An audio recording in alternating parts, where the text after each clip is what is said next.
Hi, welcome to Sonny's, the car wash factory.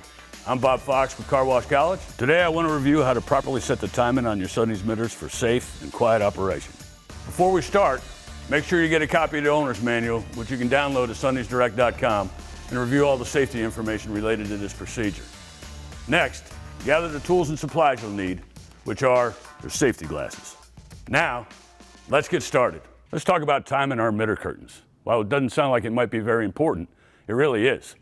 If you turn on a emitter curtain too early or leave it on too long after a car's passed, the motion of the cloth can get a little bit violent and make a loud slapping noise, which is disturbing to the customer. It can also wear out the components of your emitter a little bit early. So the proper time to turn your emitter on then is when the car is first making contact with the emitter curtain. We want to leave it on for the car to go through the emitter and get cleaned, obviously, but we want to turn it off while it's still making contact with the car. And there you have it.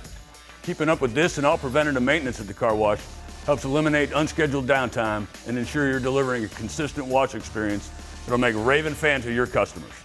Thanks for watching. For more frequently asked car wash maintenance questions, visit us at sonnysdirect.com/FAQ. I hope to see you in the Car Wash College classroom real soon. And as always, good luck and good washing.